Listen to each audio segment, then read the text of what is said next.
Майдані. І починає нашу прес-конференцію Литинський Роман, голова Руху вільних людей. Тільки не Литинський, а Липинський. Липинський Роман. Друзі, сьогодні у нас друга річниця подій, які відбувалися саме на цьому місці, на Майдані. Сьогодні ми вшановуємо пам'ять Небесної Сотні і наших героїв, які загинули за нашу незалежність і за наше майбутнє. У другу річницю розстрілу Майдану народ України, не побачивши змін, пройшло 2 роки з трагічних подій Революції Гідності, і до цього часу жодного з винуватців розстрілів не покарано, а повноцінного розслідування не проведено. В країні не проведено жодної повноцінної реформи. Рівень життя населення знизився втричі, а обіцяне закінчення АТО, а фактично війни, так і залишається обіцянкою. Тому сьогодні у цю трагічну річницю розстрілів на Майдані керівники громадського штабу революційних правих сил, які зорганізувалися прямо на Майдані, керуючись головними принципами Революції Гідності, прийняли рішення звернутися з ультимативними вимогами до діючої влади. На брифінгу будуть озвучені основні вимоги та принципи мирної, безстрокової акції протесту. Ми, бійці, волонтери та командири добровольчих підрозділів, пройшли Революцію Гідності. Ми повернулися з неоголошеної війни, і ми знову тут. Шановні журналісти, просимо зараз висвітлити ці події не так, як зараз деякі засоби масової інформації подають, що ніби тут 50 осіб захопили щось і так далі. Я підкреслюю ще раз, що наша акція є виключно в форматі чинного законодавства, виключно з основними вимогами щодо дотримання владою Конституції і основ чинного законодавства. І основний момент – це те, що ця акція вже на цей час підтримується в обласних та районних центрах громадами. Завтра на 17 годину буде віче на Майдані Незалежності. З другою частиною я прошу Юрія Анатолійовича Кармазіна по нашим пунктам оголосити якраз наші вимоги. Шановні друзі, увага, якщо можна, там трошечки тихіше ззаді до представників, прохання трошки легше. Шановні друзі, і так, зараз ви почули, що Литинський Роман, голова організації Рух вільних людей, один із ведучих Майдана 2 роки назад, сказав про ініціаторів, які тут сидять, в тому числі про представників РПС, які ініціювали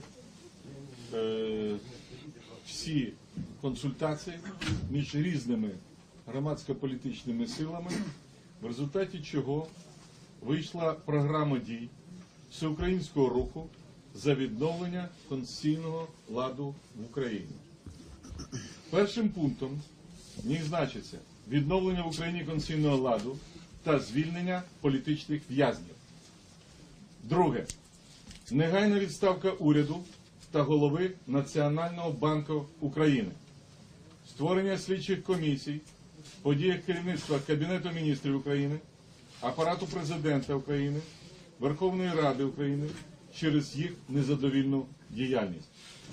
Заборона участі у владі всім, хто був при владі останні 10 років та своїми діями завдав великої шкоди Україні.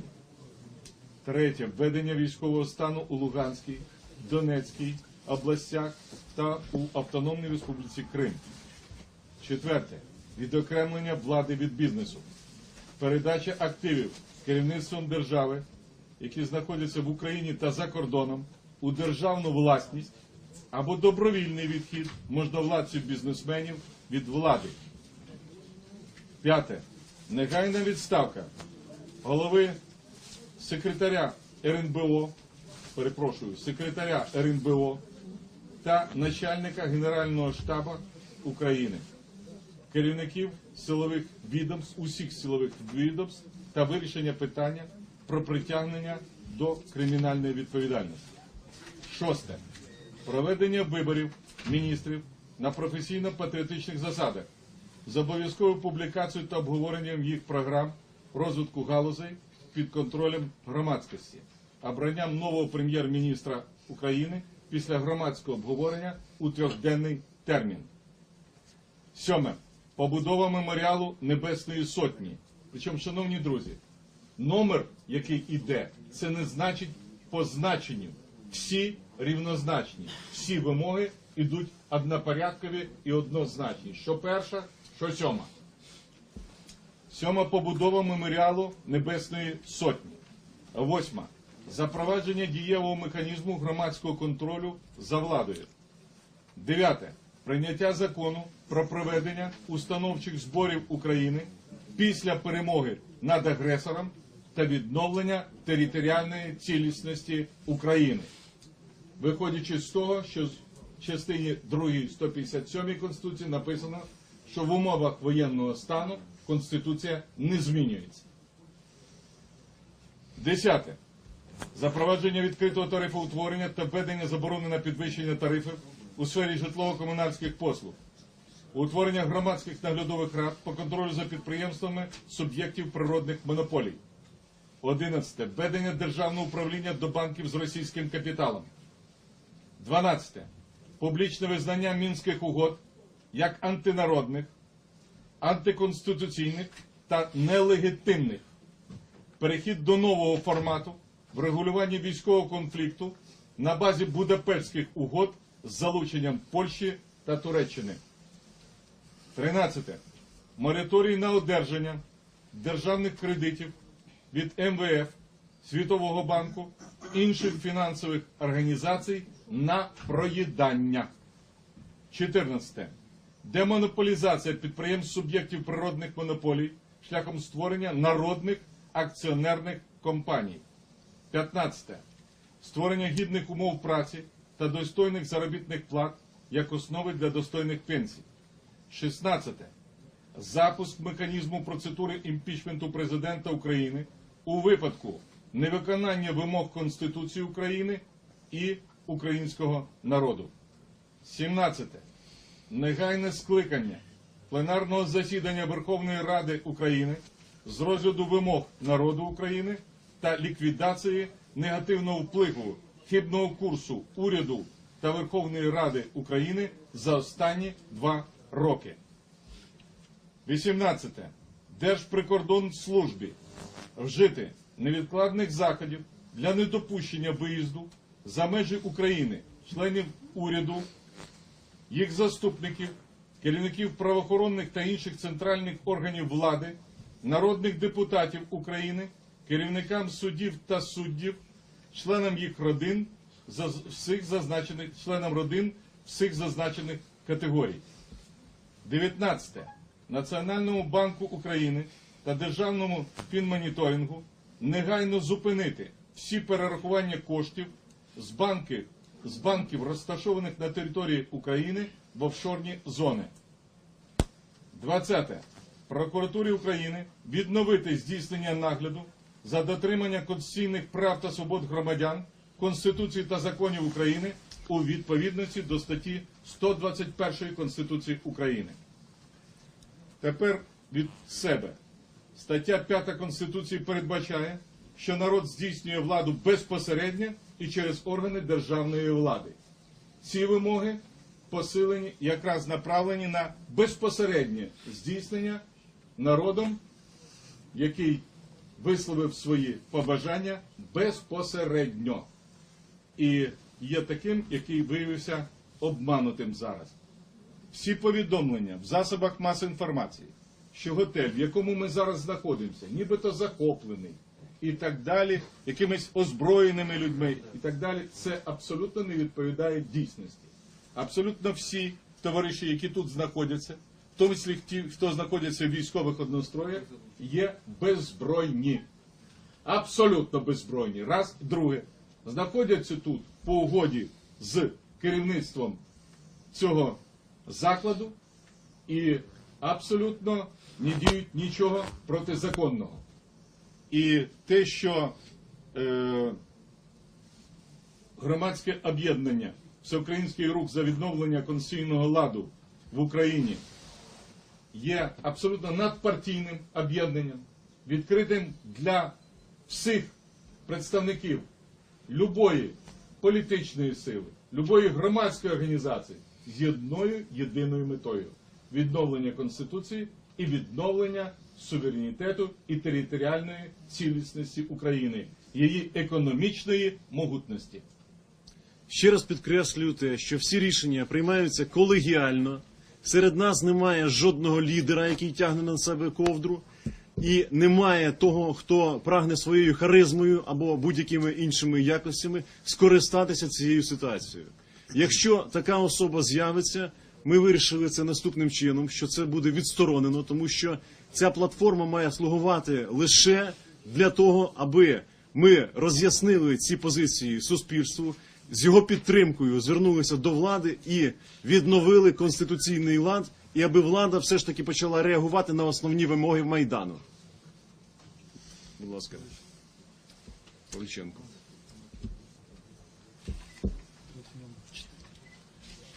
Юрій Анатолійович. Павліченко, громадський діяч, правозахисник Павліченко. Дмитро.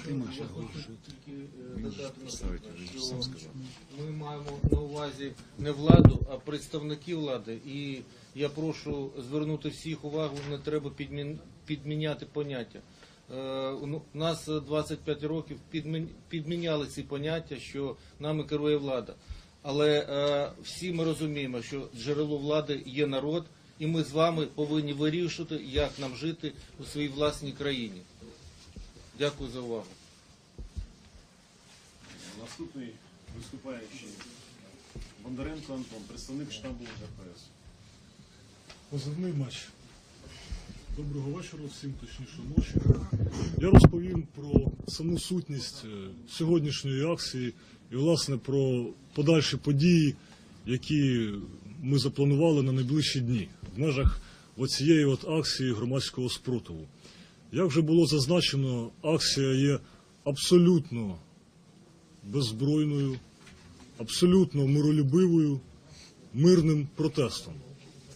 Підкреслюю те, що, власне, в складі революційних правих сил, а також об'єднань, які сьогодні до нас долучилися, є дуже багато представників військових, як добровольчих батальйонів, так і просто військових ЗСУ, і також навіть цілі формації військові з добровольчих батальйонів вже заходять на нашу об'єднавчу платформу.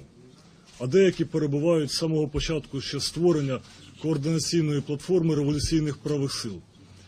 При цьому, повторюю, акція принципово є мирною. Те, що ми тут зібралися в формі, це означає тільки те, що ми знаємо, що таке кров, ми знаємо, що таке війна. Ми зробимо все, щоб зміни в Україні відбулися без крові, або принаймні з найменшими можливими втратами. Однак, якщо злодії при владі спробують зробити вчинки такого характеру, спробують зробити силовий розгін, або ж якісь провокації криваві, то всі об'єднання бойові, які знаходяться на нашій об'єднавчій платформі РПС, неодмінно стануть на захист українського народу. І ніхто не буде вагатися. Власне, сьогоднішня акція розпочалася з такої символічної події, фактично. Є таке новостворення об'єднання УПА, Українська повстанська армія. Українська повстанська армія, яка відродилася нині, і в основі її лежить найбільш боєздатні і дієві частини правого сектора. Власне, вони зініціювали відкриття пам'ятної дошки Ліснику та Білому на місці, де раніше був пам'ятник тоталітаризму, тобто пам'ятник Леніну. Сьогодні о 11-й годині ця меморіальна дошка була відкрита.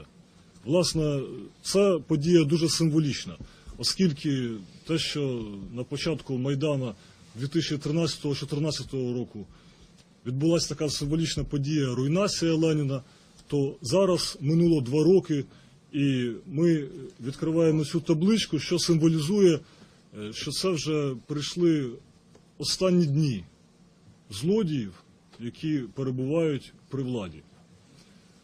Отже, ми закликаємо всі громадські об'єднання, всі патріотичні організації приєднатися завтра до всеукраїнського віче, яке відбудеться о 17-й годині на Майдані Незалежності.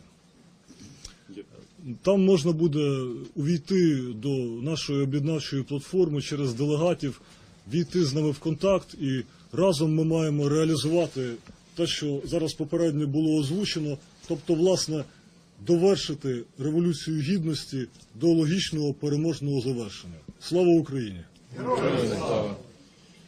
Ніколаєв Давид, 40-й батальйон, керівник розвідки окремого підрозділу штаб РПС.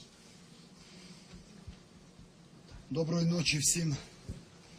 Ініційована сьогоднішня акція – то є супротив того керівництва держави, якого Майдан поставив очолити державу та їхні обіцянки, які вони давали, на сьогоднішній день проливають тільки кров українців і ділять державу, землю держави, розкроють її. Тому довели до того, що сьогодні 2-га річниця пам'ять загиблим на Майдані. Вони не виконали ні одного зобов'язання, яке взяли на себе. І цей раз ми не допустимо, щоб це повторювалося 2-й чи 3-й раз. Оце буде кінець революції, якщо вони не виконують ті умови. Слава Україні! Героям слава! Глущак Володимир, представник штабу РПС. Скоро вже буде 2 роки, як у нас йде війна. Зразу після Майдану наше самозване керівництво, яке себе призначило військовими начальниками, здало Крим. Після того спокійно, залишившись при керівництві, почало здавати другі території України, не проявивши ніякої волі, яку проявили добровольці, яку проявили волонтери. І по нинішній день вони сидять в своїх кабінетах. Вони не мають морального права бути там. Вони повинні, як злочинці, як кажуть, відповідати згідно Конституції України. І український народ, добровольці, Збройні сили вже хочуть змін. Тому що не можна вести окопну війну, коли людей загинуло при мінських домовленостях більше, ніж під час антитерористичної операції. І терпець в бійців, які зібрались на Майдані, які підтримують зі Сходу нас, тільки не можуть залишити там, тому що там теж небезпека і загроза. І ми знаємо, що ця загроза йде по домовленостях навіть телефонних.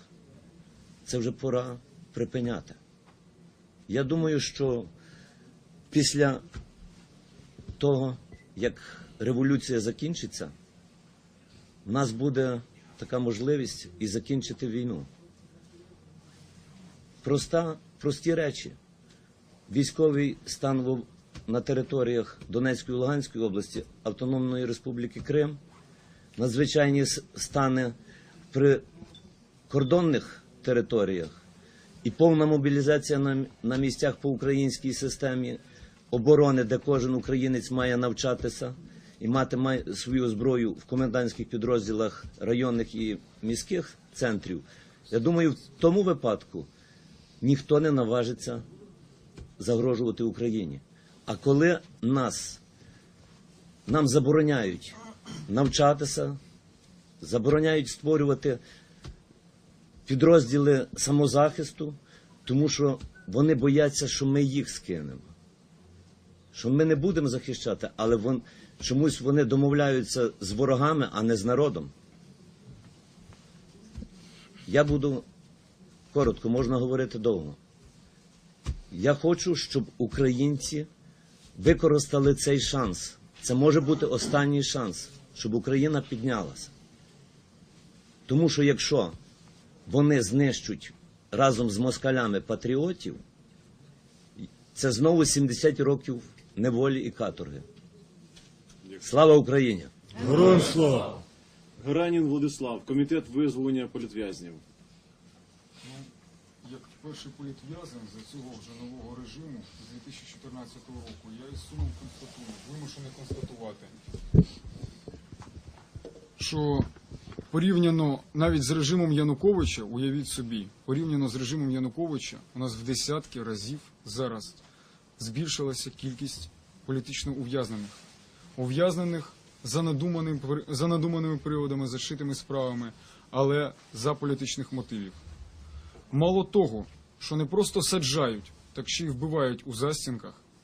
От яскравий приклад – це Макар Колєсніков, який загинув в новорічну ніч за невідомих обставин. Справа, по якому досі гальмується на рівні київського прокурора. З питанням по розслідуванню цієї справи ми приходили до Генпрокуратури, де нам і сказали, що власне гальмується на рівні київського прокурора ця справа, тому що дуже великі шишки можуть полетіти. Тут відповідальність від халатності, вбивства по халатності, кінчаючи замовним вбивством, може бути. Тому ми і в цілому підтримуємо прагнення громади по тому списку, який висунений, але, зокрема, і по питанню визволення політично ув'язнених. Тому що, на жаль, навіть вже зараз за незалежної України люди, патріоти своєї держави, які воюють в АТО, які борються тут за свої права, вони сідають за політичні мотиви. І ми опинилися в стані не тільки зовнішньої окупації, але й окупації внутрішньої. Все, дякую за увагу. Слава нації! Друзі, Всеукраїнський рух за відновлення конституційного ладу, представниками якого ми є, за відновлення конституційного ладу в Україні, застерігає владу, органи правосуддя, які в нас, на жаль, стали органами кривосуддя, а також інші підрозділи, які підконтрольні чинній нині влади, від якоїсь таємної або публічної розправи над активістами, які зараз знаходяться в ув'язненні, а так само над активістами, які зараз знаходяться на Майдані. Ніхто з них, ніхто з нас не страждає ні на які, так би мовити, суїцидні нахили і не є тими людьми, які або вживають наркотичні засоби, або які мають зброю. Тому, щоб не було таких провокацій, які потім, знаєте, хтось може підсунути, ми заздалегідь повідомляємо, що це питання на контролі у суспільства і громадських організацій, правозахисників і вас так само, як засобів масової інформації. Ще раз, повертаючись до основного питання, до вічі, яке обов'язково відбудеться завтра о 18 годині, це інструмент громадянського суспільства. Чому зараз відбувся такий формат? Тому що влада вперто не бажала це відновлення конституційного ладу в Україні. Дякую. Будь ласка. Олексій Гудзенко, 24 канал. У мене їх насправді одразу треба. Перше, мені і моїм колегам, я думаю, хотілося б задати, що таке РПФ насправді. Тобто розкажіть про цей рух. Друге питання, ми бачимо намети, ми бачимо бутлі з водою, тобто ви тут, я так розумію, не на один вечір. І третє питання, ви кажете про мирне вирішення цих питань. Якщо це владою не буде мирно вирішено, якщо буде все так само, як 2 роки тому, що буде робити цей рух? Дякую. По першій частині я попрошу Давида відповісти. Антон, будь ласка, Антон. По РПС.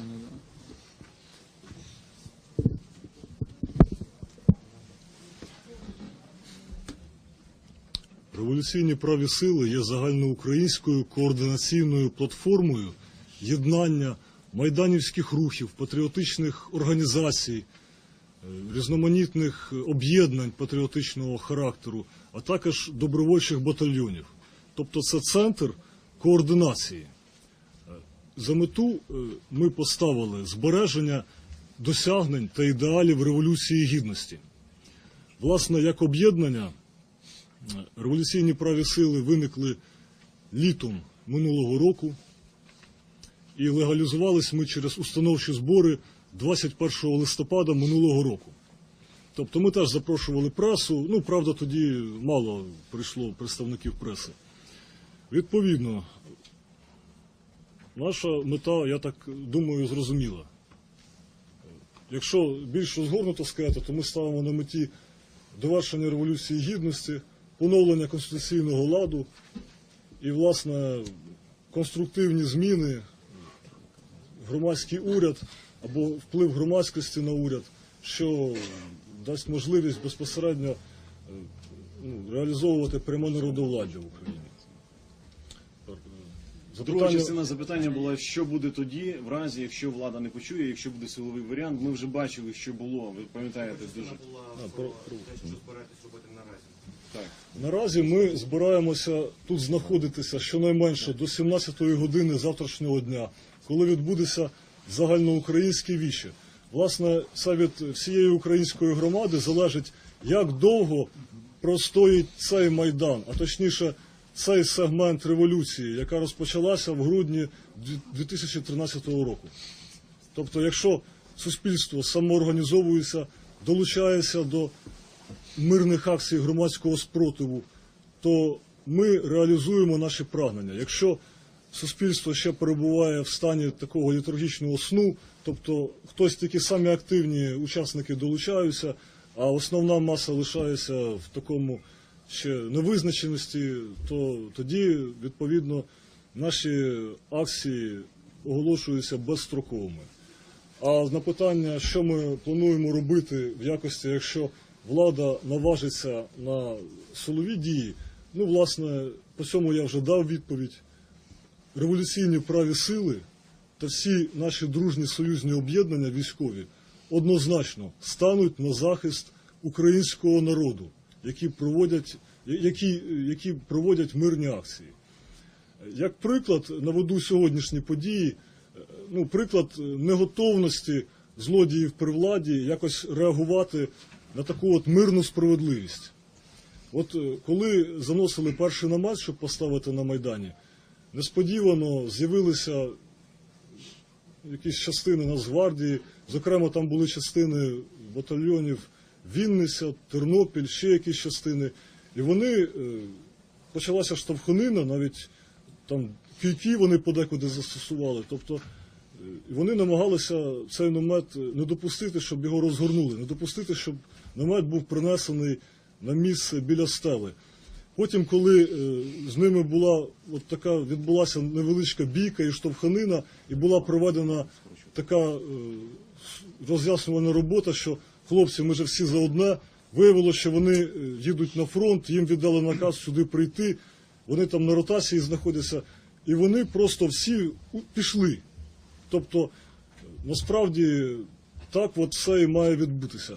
Національна гвардія, які є такі ж самі наші хлопці, просто які перебувають зараз десь в підрозділах, вони не будуть захищати злодіїв при владі. Будь ласка, шановні, давайте по черзі.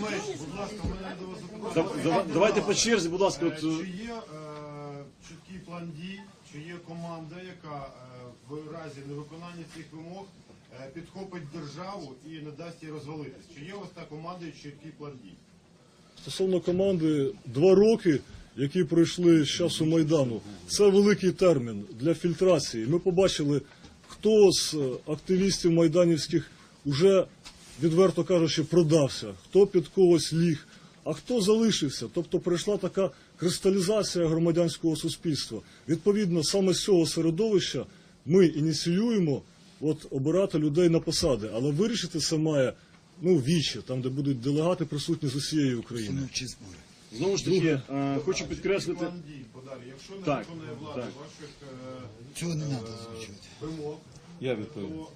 Який буде далі Стоїмо до перемоги. Так само, як було на тому Юрій Майдані. Анатолійович, будь ласка, стосовно плану дій. Друже, Будь ласка, шановні пан я Павло, уточню. журналісти, будь ласка, якщо ви задаєте Я питання, уточню. слухайте відповідь. Ні, питання дуже чітке і конкретне.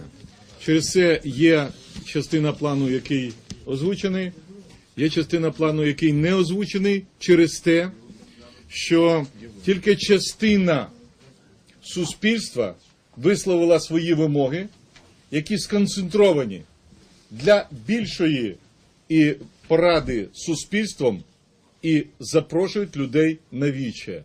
Ось для цього. І ось тоді, коли віче скаже, воно за ці вимоги або проти цих вимог, перше. І друге, коли воно скаже, давайте отак діяти, план дій буде уточнюватись, будуть вносити зміни і так далі. Через що? Через те, щоб була перемога. Щоб була перемога. Ваше запитання, яке буде задаватись, ваше запитання. Давайте по одному, будь ласка. повноважено вирішувати за це українське застереження. Насправді, дивіться, політичні партії, організації, вони не виключені з цього процесу. Так, будь ласка. Я хочу почути Я почув вас. Спасибі.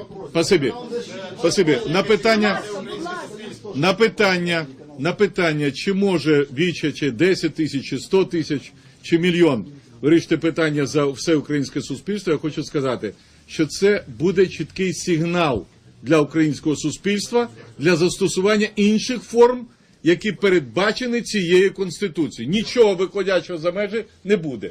І оскільки тут, друзі, увага, оскільки тут, друзі, не повідомили, але сказали про провокації, я скажу, чому вони це озвучили про провокації. Тому що до нас зійшла інформація, що в недрах МВС, я хотів би звернутися до вас, Арсена Борисовича, до Генерального прокурора хотів би звернутися, до Голови Служби безпеки.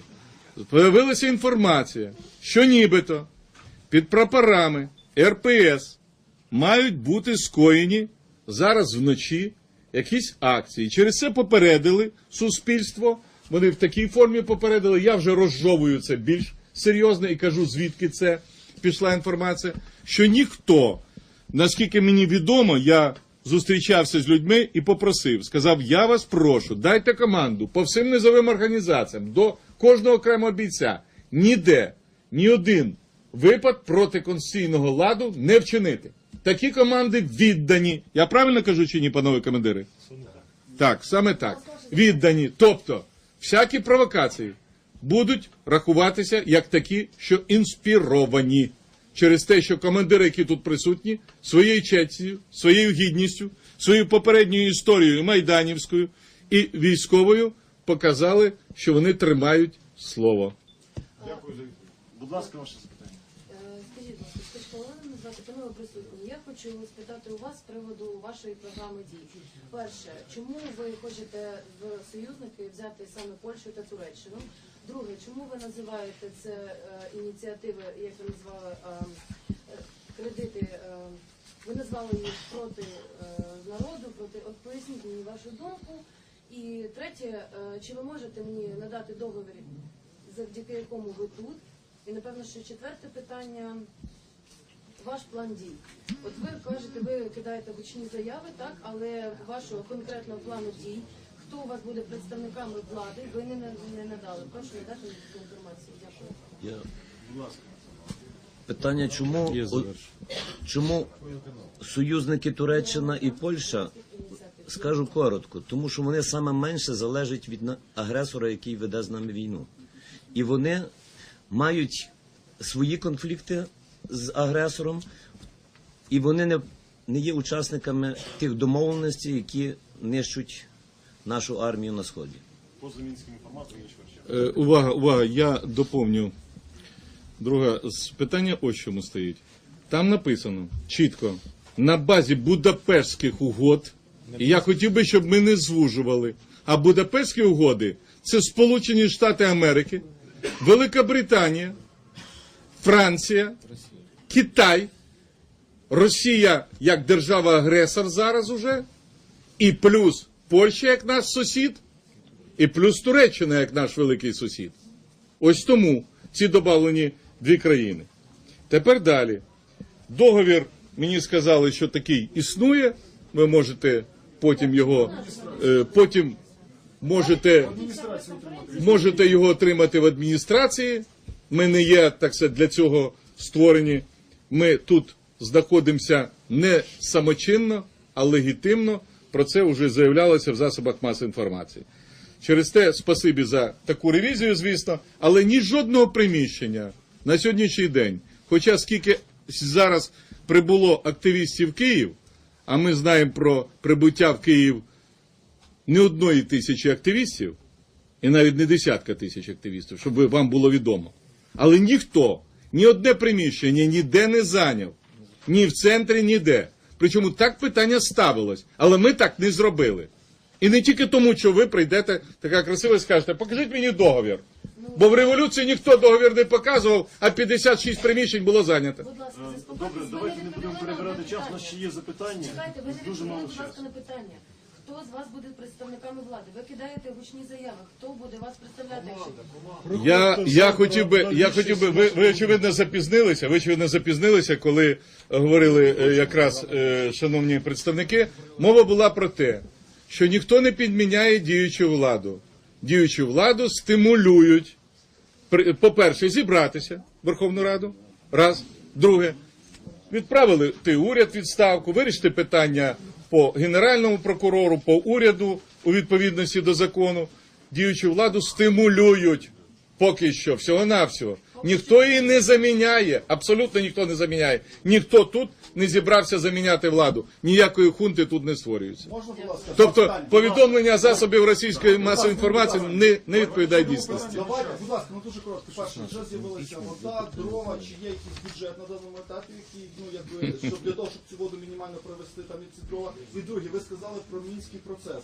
Скажіть, будь ласка, ну уявимо, що ви почали стимулювати владу. Ваш вихід це якби до кінця, ну якби довоювати до кордону, чи можливо якийсь мирний процес переговорний, просто не в тому форматі, в якому є Мінськ, щоб люди розуміли, тобто ви за те, щоб війна була, чи ви за те, щоб наступив мир, але якою ціною? Це дуже Ви важливо. говорите в частині питання. По першій частині питання, я як представник громадського штабу завіряю вас, що все у нас на засадах громадської самоорганізації. У нас бочки були привезені, ми не могли знайти транспорт, нарешті знайшли транспорт, привезли бочки, в яких можна тепер обігрівати людей, в яких можна тепер розводити багаття і обігрівати людей. Хтось привіз палатки. Одна палатка, на 500 людей була одна палатка, не вистачає на людей палаток. Люди згідні там знаходитись під холодом. Ну, тобто, дрова зараз хтось зміг привезти, знайшли під це машину, люди виділили свою машину, інші люди виділили свої дрова. Все на засадах самоорганізації. Ніякого бюджету і фінансування у нас, на жаль, або на щастя, нема. А перші кошти клалися на оцей стіл. У цьому приміщенні, на оцей стіл, на оце саме. Кошти самих активістів. Друге питання. Зараз друге питання. Відповідаю вам на друге питання. Наша мета не тільки Мінські угоди, те, що вони є злочинним чи не злочинним. Перше, якщо пам'ятаєте, 5 серпня було перше підписання Мінських угод. Я особисто був там, де, коли підписували Мінські угоди, до 15.5 була домовленість їхніх. І Гради, і Буратіно працювали по нас. Ні одної команди не було дано. Без 15.5 як завершили, 5 годин підписали угоди. Це доказує те, що ці Мінські угоди, вони є домовлені між собою. Не заради України, а заради цих. Але наша мета – припинити Мінські угоди, взяти під свій контроль і штаб АТО, і Міноборони. У нас є дуже досвідчені комбати, комбриги і начальники штабу, які доведуть цей конфлікт, який розразили наші бізнес-клани до кордону України і Росії. Фактично, Військове завершення, тобто мирного процесу. Там, ви неправильно повірте, зрозуміли. Так, поясніть. Сказано Ми будемо- про те, що є фахівці такі. Тобто процес мирний він можливий чи ні? Можливий Можливо. мирний процес, але тільки на платформі жовто-блакитного прапору. Не в якійсь третій країні, там де представлений якийсь другий президент України за представництвом ФСБшних працівників, якихось делегатів Путіна. Тільки на базі того, що це суверенна українська територія, тільки такі переговори можливі і так вони мають відбуватися. Я завершу відповідь на питання ваше. Таким чином, ми його обговорили, воно включено. Дайте сюди, будь ласка. Воно включене 12-м пунктом, але він не останній, один із перших. Тут написано так: публічне визнання Мінських угод як антинародних, антиконституційних та нелегітимних. Справа в тому, що у відповідності до Конституції України, чому ми говоримо про відновлення дій Конституції України, у відповідності до Конституції України всі міжнародні угоди і міждержавні угоди ратифікує парламент, Верховна Рада України. Верховна Рада України ратифікувала Мінські угоди? Ні. Відкриємо закон про міжнародні договори, а там написано, що міжнародні договори укладаються між державами, суб'єктами міжнародного права. Хто був суб'єктом? З одного боку, держава Україна, в особі представника президента, другого президента Кучми, так, з одного боку, а з другого боку представники сепаратистських терористичних організацій в присутності ОБСЄ, в присутності Росії і так далі.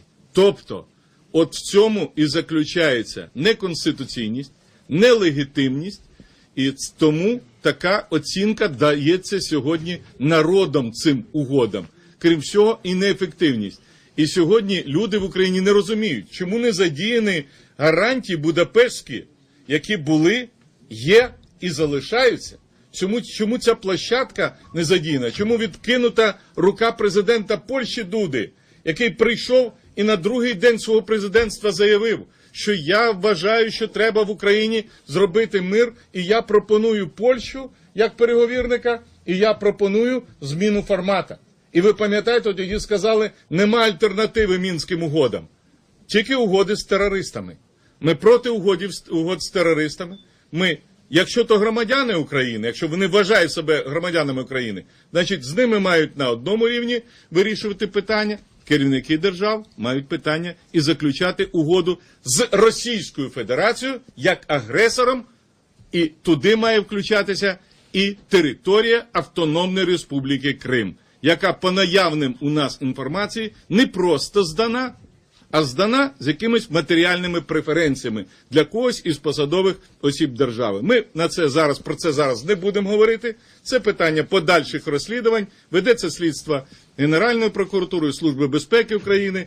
Там такі дані є.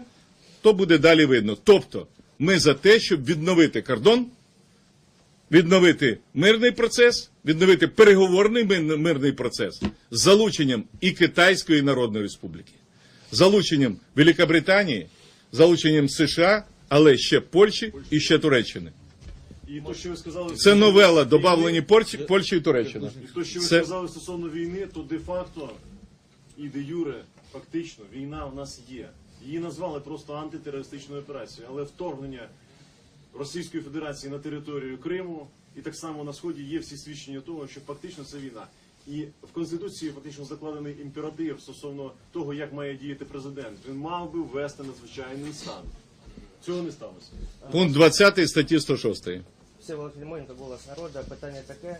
Громадське телебачення у своїх ефірах, мабуть, що для замовлення влади називає ваші заходи створенням картинки для російських СМІ. Як ви можете це прокоментувати? Це дуже важливе питання. Без коментарів. Ні, це треба прокоментувати. Ну як? Пане Юрій, можна тільки ви патріоти це зібрали. дуже важливо. Значить, я зараз вам стверджую, як один із тих, хто приймав цю Конституцію, як один із тих, хто був головою комісії по вивченню політико-правової ситуації в Криму і так далі, як один із тих, хто очолював успішну слідчу комісію парламента по справі Бласка, я вам стверджую, що абсолютно ми обговорювали і це питання, і коли нам сказали, що ось такі вже звернення є то мова ніде не йде про якийсь негатив чи ненависть до російського народу. Ні. Ми говоримо про російську владу, про окупантів, про військових, про відповідальність, а про те, що хтось із людей мав відносини з Російською Федерацією зараз, чи з тими, хто її очільниками, хто її представляє, то це викликає не тільки сміх, це просто не хотіли тому і коментувати, хлопці, але вони, ці заяви абсурдні, але якщо вони звучать з російського телебачення, ну що ж, то... Ці заяви вже стали мейнстрімом. Ну, ви знаєте, сьогодні я думаю так, що той, хто скаже, що ця Конституція порушена, кожна четверта норма порушується, а ми хочемо відновлення її, той, очевидно, скаже, що це агенти Кремля. Майже 2 роки нелегітимна Центральна виборча комісія, це агенти Кремля піднімають питання. Уряд сьогодні, уряд Яценюка сьогодні безконтрольний, Рахункова палата за ним не може належним чином спостерігати, бо вона нелегітимна. Там тільки один кум залишився Магута Януковича. Це, виявляється, агенти Кремля. Зараз Рада Національного банку не працює по новому закону, хоча гривня валиться. Це агенти Кремля. Я все посилаю тільки на прямі норми Конституції, більш ні на що. Тобто стаття 80, 90, 100. Не виконує громадське, коли так каже, що ви... Я думаю, це олігархічне замовлення олігархів, які зацікавлені були в тому, щоб поплюжити Конституцію, топтатись по Конституції. І я хочу вам сказати, що якби дотримувались чинної Конституції, то абсолютно вистачає тут всього передбачено для того, щоб не погіршувати в рази рівень життя людей. Все це передбачено. І все інше. Тобто всі інсинуації відпадають самі по собі. Будь ласка, скажіть, будь ласка, ось зараз телеканал ЗІК, Максим Осовський. Скажіть, будь ласка, зараз багато депутатів говорять про те, що створення нового Майдану воно може спровокувати наступ російських військ на Донбасі, що буде безвладдя, що буде безлад в Україні, і тому це вигідно Москві. Як ви можете провокувати? Я вам скажу простіше. Як може бути вигідно, коли в нас є інформація, що на деяких територіях областей по 400, по 300 сепаратистів в формі монахів, в берцах, ящики зброї завозять. І коли звертаєшся до Служби безпеки, вони нам факти. А які ми можемо факти дати? Коли туди не пускають, коли там охорона, і коли шукають, є Служба безпеки патріотів, кого ця влада боїться. У нас є вихід боятися там на кордоні, чи гірше, коли нас з середини з'їдять. Скільки ми будемо чекати? Що вони сюди введуть мільйонну армію вже в тил нам? Окупація внутрішня вже є. Тому у нас дуже мало часу на ці події. І будуть дуже тяжкі часи. Але це кращий варіант спасти Україну. Я допоможу вам. Я хочу так сказати вам, як шановному представнику каналу ЗІК. Перше, мова йде про продовження Майдану, а не про який новий Майдан. Ті вимоги, які були, не виконані. Виконайте їх. Все, що ми сьогодні вимагаємо. Раз. І друге. І ми показуємо, як, дорожню карту, як виконати. От просто вона зараз розписана. Інше. Фінансування тероризму, тут сказали про те, що сидять люди. Фінансування тероризму відбувається сьогодні на кожному кроці. Візьмемо Донецьку область. Шахта Краснолиманська. 100 мільйонів гривень щомісячно відкатується. 100 мільйонів гривень. А ми закриваємо профтехучилища. Я відповідаю за свої слова. Ітого, 1 200 000 на рік. Ідуть аж ниточки до керівництва уряду, до керівництва адміністрації. Далі беремо. Ви чули, що на засіданні Верховної Ради сказав Юрій Луценко, голова фракції блоку Петра Порошенка. Він привів приклад, як 1 мільярд за місяць на Київській обласній митниці. Фінансування весь час. В центрі Києва знаходяться будівлі, які належать голові Верховної Ради Криму Константінову, які охороняються його ж людьми з Криму тут. Вони живуть в центрі Києва і ніяких заходів по відбиранню цієї власності. Ніяких заходів не здійснюється. Ви мені скажіть, будь ласка, це що таке? Це не фінансування тероризму, це не потурання тероризму, це не потурання сепаратизму. І коли ми говоримо про те, що один із олігархів дійшов до того, що купив Юсуповський палац в Криму, і сьогодні він охороняється, той палац. Ви що думаєте, що ми не знаємо, що відбувається в Криму? Чи ми не знаємо, чиї дачі там сьогодні охороняються, чи хто захопив санаторії із тих, хто сьогодні тут при владі, і в якомусь із гілок влади, і зараз проводить цю діяльність? Все це люди знають. І через те, що все це люди знають, ми і вимагаємо зовсім інших підходів. І йде мова про продовження іншого Майдану. І ніяк не послаблює, а навпаки посилює. І ми кажемо, давайте навпаки зосередимося. Військовий стан в тих областях, військовий стан на території Автономної Республіки Крим дасть можливість, розв'яже руки нашим військовим, нашим розвідникам, тягнути сюди, притягувати до відповідальності, садити тих, хто зрадив вітчизні. Сама назва «За відновлення конституційного ладу в Україні» багато про що говорить. А про що ми можемо говорити, коли навіть не треба ходити? Банківська система у нас понад 70% вона просто належить російському, це російський капітал. Так?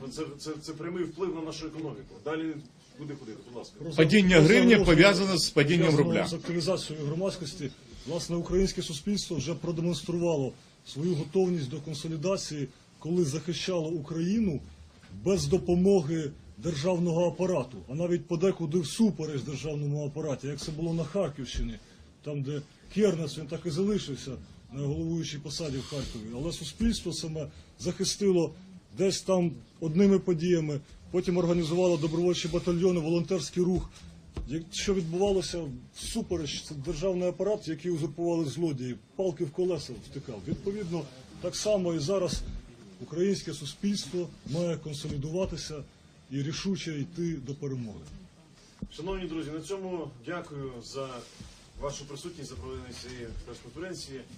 Стосовно останнього крайнього питання по тому, чи поза процесом політичні партії і громадські організації, навпаки, запрошуємо до активної участі для того, аби ця платформа була спільною для вироблення спільної програми, яка продиктована самим суспільством. Тобто це вимоги громадян в кожній області України, які зверталися, які створили ініціативні групи, і далі цей процес продовжується. Тому хочу підкреслити, що лише разом ми просто продовжуємо справу Майдану і закликаємо владу до нормального діалогу в рамках чинного законодавства і відновлення конституційного ладу в Україні. В тому числі пишеться економічна програма, і зараз дописується, ми просимо давати пропозиції.